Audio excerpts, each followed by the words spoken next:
شروع اللہ کا نام لے کر جو بڑا مہربان نہایت رحم والا ہے۔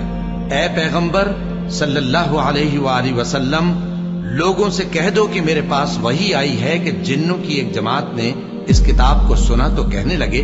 کہ ہم نے ایک عجیب قرآن سنا جو بھلائی کا رستہ بتاتا ہے، سو ہم اس پر ایمان لے آئے،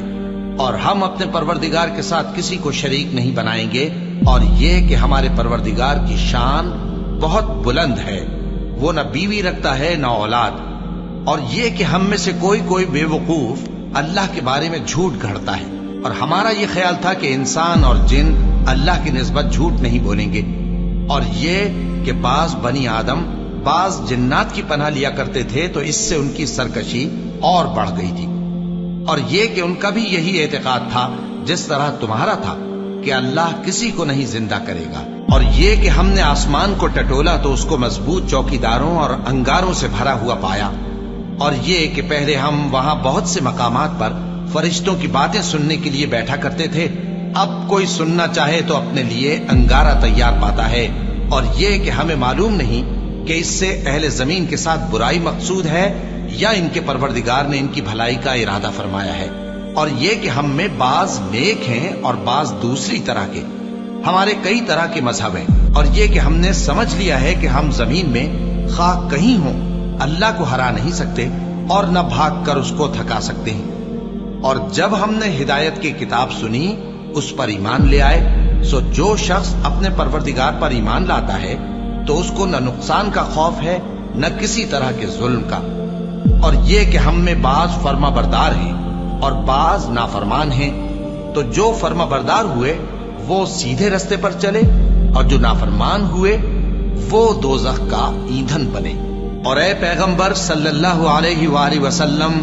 یہ بھی ان سے کہہ دو کہ اگر یہ لوگ سیدھے رستے پر رہتے تو ہم ان کے پینے کو بہت سا پانی دیتے تاکہ اس سے ان کی آزمائش کریں،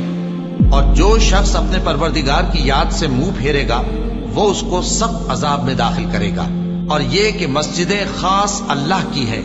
تو اللہ کے ساتھ کسی اور کی عبادت نہ کرو، اور جب اللہ کے بندے یعنی یہ پیغمبر صلی اللہ علیہ وآلہ وسلم اس کی عبادت کو کھڑے ہوئے تو کافر ان کے گرد ہجوم کر لینے کو تھے۔ اے نبی صلی اللہ علیہ وآلہ وسلم، کہہ دو کہ میں تو اپنے پروردگار ہی کی عبادت کرتا ہوں اور کسی کو اس کا شریک نہیں بناتا، یہ بھی کہہ دو کہ میں تمہارے لیے نہ کسی نقصان کا اور نہ نفع کا کچھ اختیار رکھتا ہوں، یہ بھی کہہ دو کہ اللہ کے عذاب سے مجھے کوئی پناہ نہیں دے سکتا اور میں اس کے سوا کوئی جائے پناہ نہیں پاؤں گا، ہاں اللہ کی طرف سے احکام کا اور اس کے پیغاموں کا پہنچا دینا ہی میرے ذمہ ہے،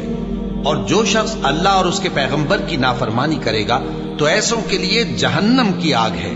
وہ ہمیشہ ہمیشہ اس میں رہیں گے، یہاں تک کہ جب یہ لوگ وہ دن دیکھ لیں گے جس کا ان سے وعدہ کیا جاتا ہے، تب ان کو معلوم ہو جائے گا کہ مددگار کس کے کمزور ہیں اور شمار کن کا تھوڑا ہے۔ کہہ دو کہ جس دن کا تم سے وعدہ کیا جاتا ہے میں نہیں جانتا کہ وہ عنقریب آنے والا ہے یا میرے پروردگار نے اس کی مدت دراز کر دی ہے، وہی غیب کا جاننے والا ہے، سو کسی پر اپنے غیب کو ظاہر نہیں کرتا، ہاں جس پیغمبر کو پسند فرمائے اور اس کو غیب کی باتیں بتا دے